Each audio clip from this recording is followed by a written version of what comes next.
Well, hello everyone, and welcome back for another Sunday night cold reading. We are continuing tonight our reading of Charles Dickens' Bleak House, and tonight we're going to be pressing on to chapter 22 out of 67 total. Our our tea this evening is an Earl Grey, served in the traditional. Um, why can't I remember what kind of beaker this is?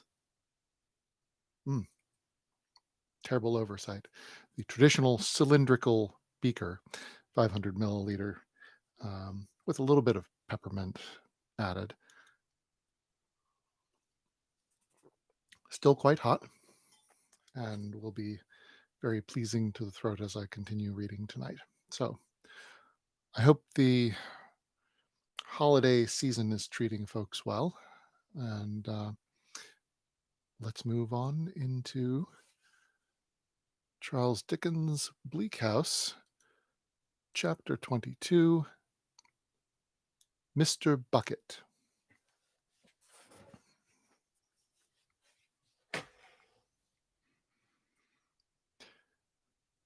Allegory looks pretty cool in Lincoln's Inn Fields, though the evening is hot, for both Mr. Tulkinghorn's windows are wide open, and the room is lofty, gusty, and gloomy. These may not be desirable characteristics when November comes with fog and sleet, or January with ice and snow, but they have their merits in the sultry, long vacation weather. They enable allegory, though it has cheeks like peaches and knees like bunches of blossoms and rosy swellings for calves to its legs and muscles to its arms, to look tolerably cool tonight. Plenty of dust comes in at Mr. Tulkinghorn's windows, and plenty more has generated among his furniture and papers. It lies thick everywhere. When a breeze from the country that has lost its way takes fright and makes a blind hurry to rush out again, it flings as much dust in the eyes of allegory as the law or Mr. Tulkinghorn, one of its trustiest representatives, may scatter on occasion in the eyes of the laity. In his lowering magazine of dust, the universal article into which his papers and himself and all his clients and all things of earth, animate and inanimate, are resolving, Mr. Tulkinghorn sits at one of the open windows, enjoying a bottle of old port.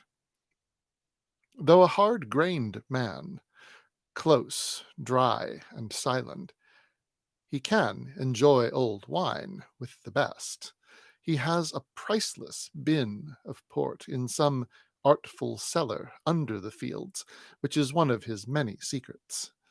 When he dines alone in chambers, as he has dined today, and has his bit of fish and his steak or chicken brought in from the coffee house, he descends with a candle to the echoing regions below the deserted mansion, and heralded by a remote reverberation of thundering doors, comes gravely back, encircled by an earthy atmosphere, and carrying a bottle from which he pours a radiant nectar, 210 years old, that blushes in the glass to find itself so famous, and fills the whole room with the fragrance of southern grapes. Mr. Tulkinghorn, sitting in the twilight by the open window, enjoys his wine, as if it whispered to him of its 50 years of silence and seclusion. It shuts him up the closer. More impenetrable than ever he sits, and drinks, and mellows, as it were, in secrecy, pondering at that twilight hour on all the mysteries he knows, associated with darkening woods in the country and vast, blank, shut-up houses in town, and perhaps sparing a thought or two for himself, and his family history, and his money, and his will, all a mystery to everyone, and that one bachelor friend of his, a man of the same mold, and a lawyer too, who lived the same kind of life until he was 75 years old, and then suddenly conceiving, as it is supposed, an impression that it was too monotonous, gave his gold watch to his hairdresser one summer evening, and walked leisurely home to the temple and hanged himself. But Mr. Tulkinghorn is not alone tonight to ponder at his usual length.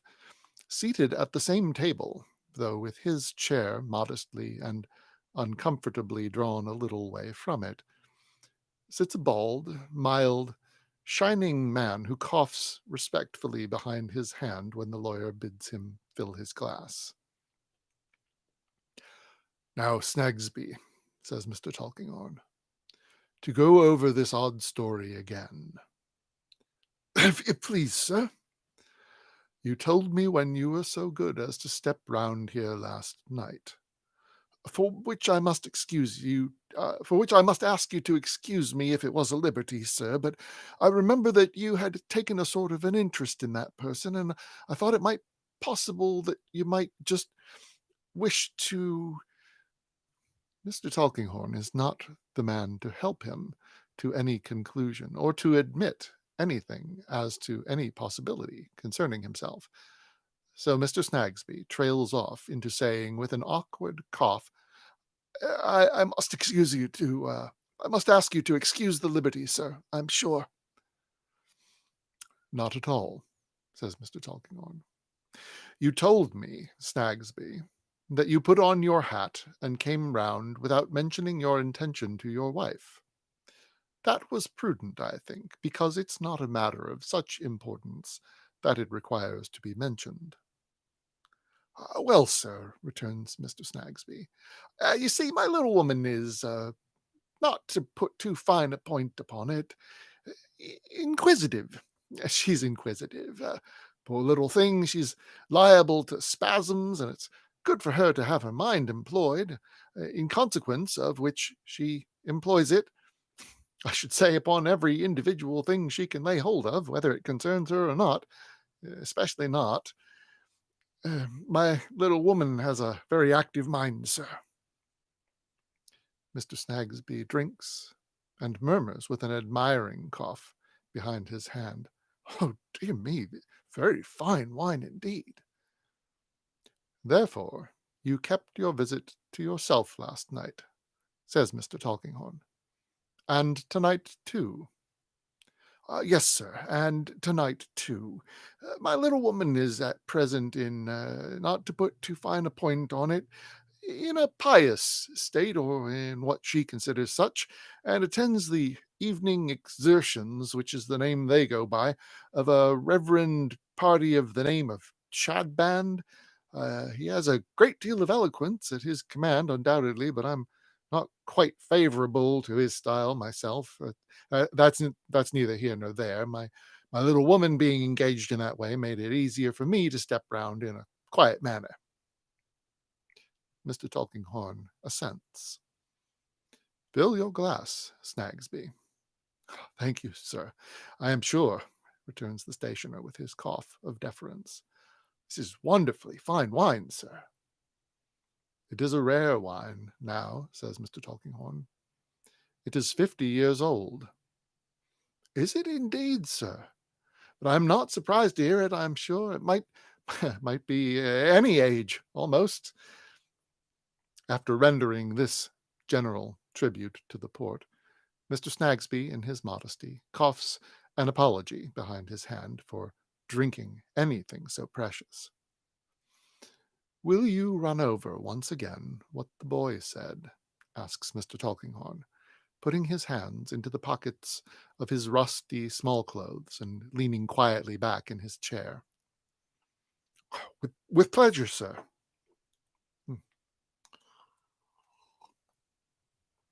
Then, with fidelity, though with some prolixity, the law stationer repeats Joe's statement made to the assembled guests at his house. On coming to the end of his narrative, he gives a great start and breaks off with, "Dear me, sir, I wasn't aware there was any other gentleman present." Mr. Snagsby is dismayed to see standing with an attentive face between himself and the lawyer at a little distance from the table a person with a hat and stick in his hand, who was not there when he himself came in, and has not since entered by the door or by either of the windows. There is a press in the room, but its hinges have not creaked, nor has a step been audible upon the floor. Yet this third person stands there with his attentive face, and his hat and stick in his hands, and his hands behind him, a composed and quiet listener. He is a stoutly built, steady-looking, sharp-eyed man in black, of about the middle age. Except that he looks at Mr. Snagsby as if he were going to take his portrait, there is nothing remarkable about him at first sight but his ghostly manner of appearing. "Don't mind this gentleman," says Mr. Tulkinghorn in his quiet way. "This is only Mr. Bucket." "Oh, indeed, sir," returns the stationer, expressing by a cough that he is quite in the dark as to who Mr. Bucket may be. "I wanted him to hear this story," says the lawyer, "because I have half a mind, for a reason, to know more of it, and he is very intelligent in such things. What do you say to this, Bucket?" "It's very plain, sir. Since our people have moved this boy on, and he's not to be found on his old lay, if Mr. Snagsby don't object to go down with me to Tom All-Alone's and point him out, we can have him here in less than a couple of hours' time. I can do it without Mr. Snagsby, of course, but this is the shortest way."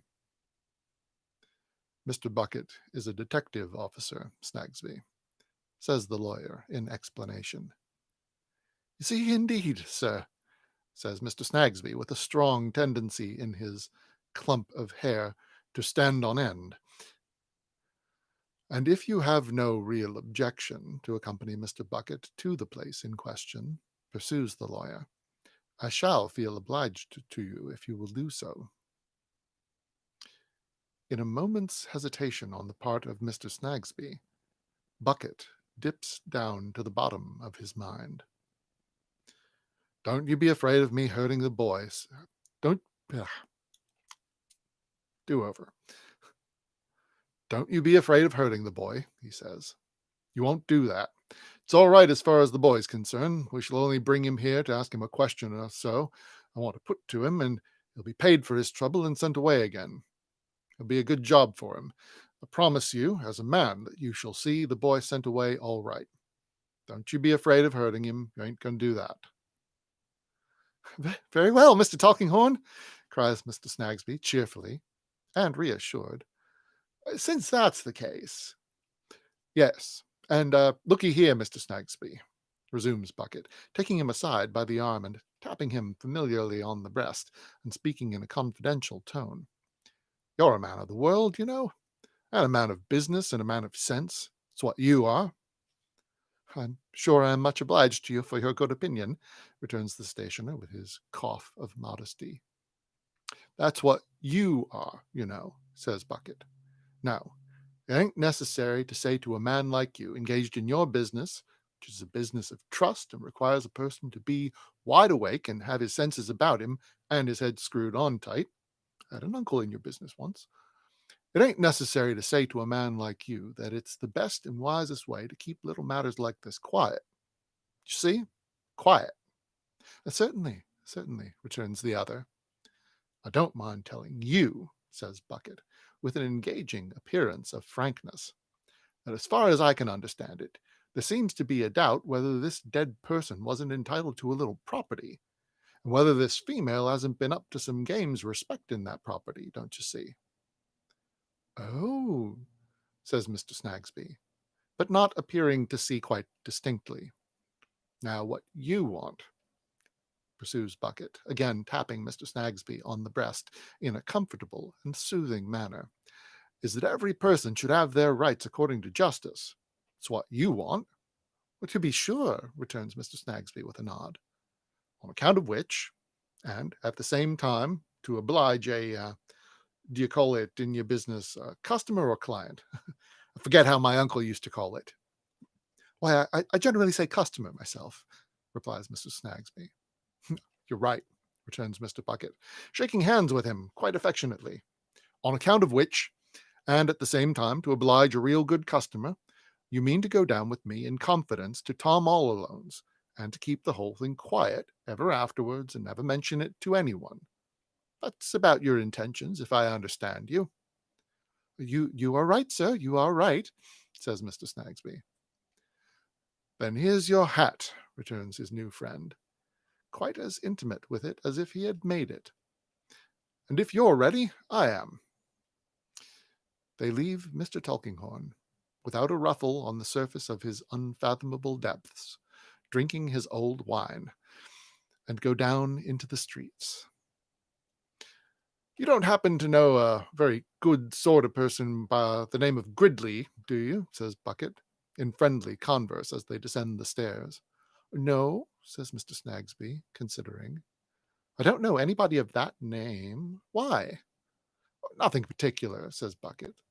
Only having allowed his temper to get a little the better of him, and having been threatening some respectable people, he's keeping out of the way of a warrant I've got against him, which it's a pity that a man of sense should do. As they walk along, Mr. Snagsby observes, as a novelty, that however quick their pace may be, his companion still seems in some undefinable manner to lurk and lounge. Also, that whenever he is going to turn to the right or left, he pretends to have a fixed purpose in his mind of going straight ahead, and then wheels off sharply at the very last moment. Now and then, when they pass a police constable on his beat, Mr. Snagsby notices that both the constable and his guide fall into a deep abstraction as they come towards each other, and appear entirely to overlook each other and to gaze into space. In a few instances, Mr. Bucket, coming behind some undersized young man with a shining hat on, and his sleek hair twisted into one flat curl on each side of his head, almost without glancing at him, touches him with his stick, upon which the young man, looking round, instantly evaporates. For the most part, Mr. Bucket notices things in general, with a face as unchanging as the great mourning ring on his little finger, or the brooch, composed of not much diamond and a good deal of setting, which he wears in his shirt. When they come at last to Tom all Alone's, Mr. Bucket stops for a moment at the corner and takes a lighted bull's-eye from the constable on duty there, who then accompanies him with his own particular bull's-eye at his waist. Between his two conductors, Mr. Snagsby passes along the middle of a villainous street, undrained, unventilated, deep in black mud and corrupt water, though the streets are dry elsewhere, and reeking with such smells and sights that he, who has lived in London all his life, can scarce believe his senses. Branching from this street and its heaps of ruins are other streets, and courts so infamous that Mr. Snagsby sickens in body and mind, and feels as if he were going every moment deeper down into the infernal gulf. Draw off a bit here, Mr. Snagsby, says Bucket, as a kind of shabby palanquin is borne towards them, surrounded by a noisy crowd. Here's the fever coming up the street. As the unseen wretch goes by, the crowd, leaving that object of attraction, hovers round the three visitors like a dream of horrible faces, and fades away up alleys and into ruins and behind walls, and with occasional cries and shrill whistles of warning, thenceforth flits about them until they leave the place. Are those fever houses, Darby? Mr. Bucket coolly asks as he turns his bull's-eye on a line of stinking ruins.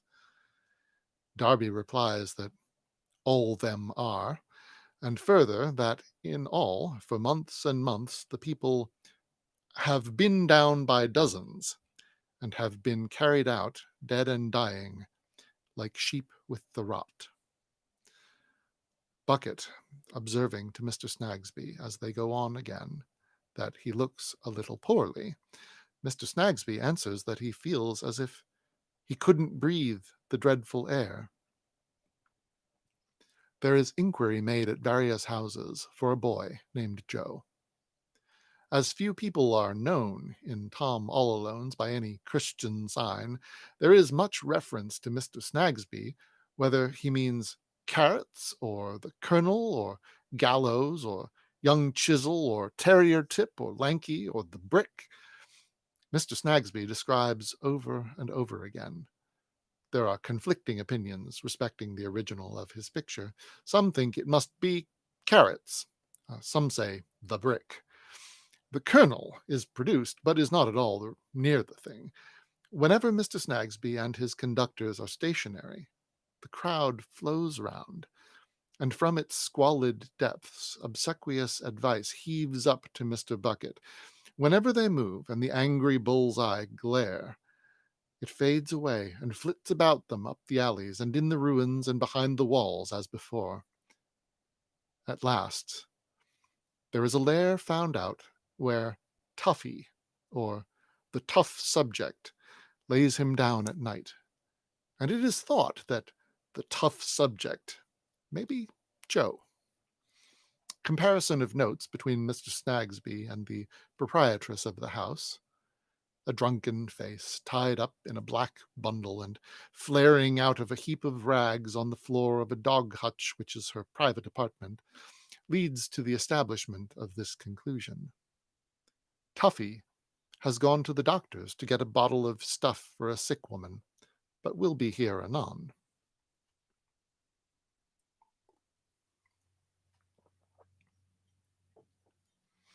"And who've we got here tonight?" says Mr. Bucket, opening another door and glaring in with his bull's eye. "Two drunken men, eh? And two women? The men are sound enough," turning back each sleeper's arm from his face to look at him. "These your good men, my dears?" "Yes, sir," returns one of the women. "They're our husbands." "Brickmakers, eh?" "Yes, sir." "What are you doing here? You don't belong to London." "No, sir. We belong to Hertfordshire." "Whereabouts in Hertfordshire?" "St. Albans." "Come up on the tramp?" "We walked up yesterday.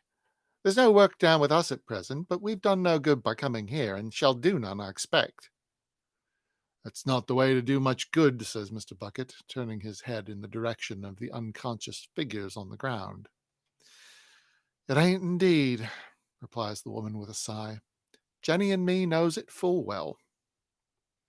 The room, though 2 or 3 feet higher than the door, is so low that the head of the tallest of the visitors would touch the blackened ceiling if he stood upright.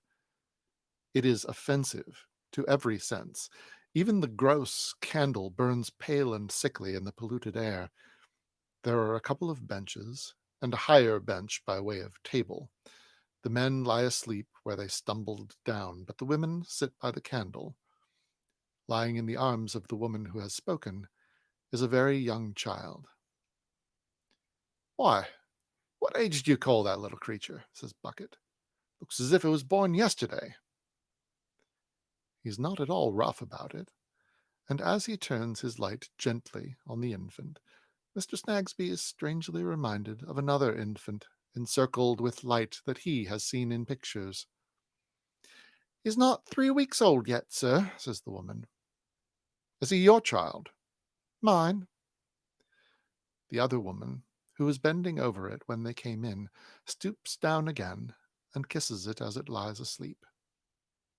"You seem as fond of it as if you were the mother yourself," says Mr. Bucket. "I was the mother of one like it, master, and it died." "Ah, Jenny, Jenny," says the other woman to her. "Better so. Much better to think of dead than alive, Jenny, much better." "Why, you ain't such an unnatural woman, I hope," returns Bucket sternly, "as to wish your own child dead." "God knows you're right, master," she returns. "I am not. I'd stand between it and death with my own life if I could, as true as any pretty lady." "And don't talk in that wrong manner," says Bucket, mollified again. "Why do you do it?" "It's brought into my head, master," returns the woman, her eyes filling with tears. when I look down at the child lying so, if it was never to wake no more, you'd think me mad I should take on so. I know that very well. I was with Jenny when she lost hers, weren't I, Jenny? I know how she grieved. But look around you at this place. Look at them, glancing at the sleepers on the ground. Look at the boy you're waiting for, who's gone out to do me a good turn. Think of the children that your business lays with often and often that you see grow up. Well, well, says Mr. Bucket, you train him respectable and he'll be a comfort to you, and look after you in your old age, you know.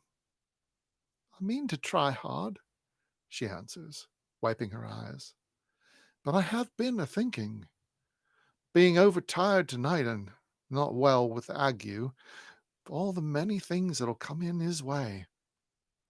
My master will be against it, and he'll be beat and see me beat and made to fear his home and perhaps to stray wild, if I work for him ever so much and ever so hard. There's no one to help me, and if he should be turned bad, spite of it all I could do, and the time should come when I should sit by him in his sleep, made hard and changed, ain't it likely I should think of him as he lies in my lap now, and wish he had died as Jenny's child died. There, there, says Jenny. Liz, you're tired and ill. Let me take him. In doing so, she displaces the mother's dress, but quickly readjusts it over the wounded and bruised bosom where the baby has been lying. It's my dead child, says Jenny, walking up and down as she nurses. Makes me love this child so dear, and it's my dead child that makes her love it so dear too, as even to think of its being taken away from her now. While she thinks that, I think what fortune would I give to have my darling back. But we mean the same thing. If we knew how to say it, us two mothers, does in our poor hearts. As Mr. Snagsby blows his nose and coughs his cough of sympathy, a step is heard without. Mr. Bucket throws his light into the doorway and says to Mr. Snagsby, Now, what do you say to Tuffy? Will he do? Well, that's Joe, says Mr. Snagsby. Joe stands amazed in the disk of light, like a ragged figure in a magic lantern, trembling to think that he has offended against the law in not having moved on far enough. Mr. Snagsby, however, giving him the consolatory assurance, It's only a job you'll be paid for, Joe. He recovers, and on being taken outside by Mr. Bucket for a little private confabulation, tells his tale satisfactorily, though out of breath. I've squared it with the lad, says Mr. Bucket, returning, and it's all right. Now, Mr. Snagsby, we're ready for you. First, Joe has to complete his errand of good nature by handing over the physic he has been able to get, which he delivers with the laconic verbal direction that it's to be all took directly. Secondly, Mr. Snagsby has to lay upon the table half a crown, his usual panacea for an immense variety of afflictions. Thirdly, Mr. Bucket has to take Joe by the arm, a little above the elbow, and walk him on before him, without which observation neither the tough subject nor any other subject could be professionally conducted to Lincoln's Inn Field. These arrangements completed, they give the women good night, and come out once more into the black and foul Tom-all-alones. By the noisome ways through which they descended into that pit, they gradually emerge from it, the crowd flitting and whistling and skulking about them until they come to the verge, where restoration of the bull's-eyes is made to Darby. Here the crowd, like a concourse of imprisoned demons, turns back, yelling, and is seen no more. Through the clearer and fresher streets, never so clear and fresh to Mr. Snagsby's mind as now, they walk and ride until they come to Mr. Tulkinghorn's gate. As they ascend the dim stairs, Mr. Tulkinghorn's chambers being on the first floor, Mr. Bucket mentions that he has the key of the outer door in his pocket, and that there is no need to ring. For a man so expert in most things of that kind, Bucket takes time to open the door and makes some noise, too. It may be that he sounds a note of preparation. Howbeit, they come at last into the hall, where a lamp is burning, and so into Mr. Tulkinghorn's usual room, the room where he drank his old wine tonight. He is not there, but his two old-fashioned candlesticks are, and the room is tolerably light. Mr. Bucket, still having his professional hold of Joe, and appearing to Mr. Snagsby to possess an unlimited number of eyes, makes a little way into this room, when Joe starts and stops.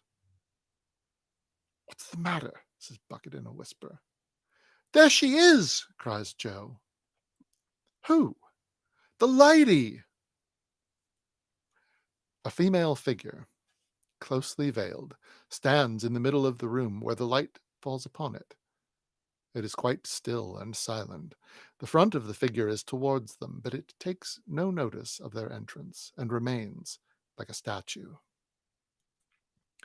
"Now tell me," says Bucket aloud, "how you know that to be the lady." "Why, I know the whale," replies Joe, staring, "and the bonnet and the gown." "Be quite sure of what you say, Tough," returns Bucket, narrowly observant of him. "Look again." "I am a-looking as hard as ever I can look," says Joe, with starting eyes, "and that there's the whale, the bonnet, and the gownd." "What about those rings you told me of?" asks Bucket. "A sparkling all over here," says Joe, rubbing the fingers of his left hand on the knuckles of his right, without taking his eyes from the figure. The figure removes the right-hand glove and shows the hand. "Now, what do you say to that?" asks Bucket. Joe shakes his head. "Oh, not rings a bit like them. Not a hand like that." "What are you talking of?" says Bucket, evidently pleased, though, and well pleased, too. "Hand was a deal whiter, a deal delicater, and a deal smaller," returns Joe. "Why, you'll tell me I'm my own mother next," says Mr. Bucket. "You recollect the lady's voice?" "I think I does," says Joe. The figure speaks. "Was it at all like this? I will speak as long as you like, if you are not sure. Was it this voice, or at all like this voice?" Joe looks aghast at Mr. Bucket. "Not a bit." "Then what," retorts that worthy, pointing to the figure, "did you say it was the lady for?" "'Cause," says Joe, with a perplexed stare, but without being at all shaken in his certainty, "'cause that there's the whale, the bonnet, and the gown. It is her, and it ain't her. Ain't her hand, nor yet her rings, nor yet her voice, but that there's the whale, the bonnet, and the gown, and they're wore the same way what she wore 'em, and it's her height what she was, and she give me a sovereign and hooked it." "Well," says Mr. Bucket, slightly, "we haven't got much good out of you, but, however, here's 5 shillings for you. Take care how you spend it, and don't get yourself into trouble." Bucket stealthily tells the coin from one hand into the other like counters, which is a way he has, his principal use of them being in these games of skill, and then puts them in a little pile into the boy's hand and takes him out to the door, leaving Mr. Snagsby, not by any means comfortable under these mysterious circumstances, alone with the veiled figure. But on Mr. Tulkinghorn's coming into the room, the veil is raised, and a sufficiently good-looking French woman is revealed, though her expression is something of the intensest. I reckon I should have done a French accent for that, shouldn't I? Perils of a cold read. "Thank you, Mademoiselle Hortense," says Mr. Tulkinghorn with his usual equanimity. "I will give you no further trouble about this little wager. You'll do me the kindness to remember, sir, that I am not at present placed, says Mademoiselle. Certainly, certainly. And to confer upon me the favour of your distinguished recommendation. By all means, Mademoiselle Hortense. A word from Mr. Tulkinghorn is so powerful. It shall not be wanting, Mademoiselle. Receive the assurance of my devoted gratitude, dear sir. Good night. Mademoiselle goes out with an air of native gentility, and Mr. Bucket, to whom it is, on an emergency, as natural to be groom of the ceremonies as it is to be anything else, shows her downstairs, not without gallantry. Well, Bucket, quoth Mr. Tulkinghorn on his return, it's all squared, you see, as I squared it myself, sir. There ain't a doubt that it was the other one with this one's dress on. The boy was exact, respecting colors and everything. Mr. Snagsby, I promised you as a man that he should be sent away all right. Don't say it wasn't done. You've kept your word, sir, returns the stationer. And if I can be of no further use, Mr. Tulkinghorn, I think as my little woman will be getting anxious. Thank you, Snagsby. No further use, says Mr. Tulkinghorn. I am quite indebted to you for the trouble you have taken already. Not at all, sir. I wish you good night. You see, Mr. Snagsby, says Mr. Bucket, accompanying him to the door and shaking hands with him over and over again, what I like in you is that you're a man it's of no use pumping. It's what you are. When you know you've done a right thing, you put it away and it's done with and gone and there's an end of it. It's what you do. That is certainly what I endeavour to do, sir, returns Mr. Snagsby. No, you don't do yourself justice. It ain't what you endeavour to do, says Mr. Bucket, shaking hands with him and blessing him in the tenderest manner. It's what you do. That's what I estimate in a man with your way of business. Mr. Snagsby makes a suitable response and goes homeward, so confused by the events of the evening that he is doubtful of his being awake and out, doubtful of the reality of the streets through which he goes, doubtful of the reality of the moon that shines above him. He is presently reassured on these subjects by the unchallengeable reality of Mrs. Snagsby, sitting up with her head in a perfect beehive of curl papers and nightcap, who has dispatched Guster to the police station with official intelligence of her husband's being made away with, and who within the last 2 hours has passed through every stage of swooning with the greatest decorum. But, as the little woman feelingly says, many thanks she gets for it. And that's the end of our chapter. We will reconvene next week. Next Sunday, we will have chapter 23. In the meantime, I have a little smidgen of an idea for something that may occur during the interim, something festive and holiday-ish, perhaps. We'll see. It's a possibility. It's not a guarantee, but it is a possibility. I should like it very much, I think. But certainly, next Sunday at 7 p.m., we will see you again. So, until then, be well.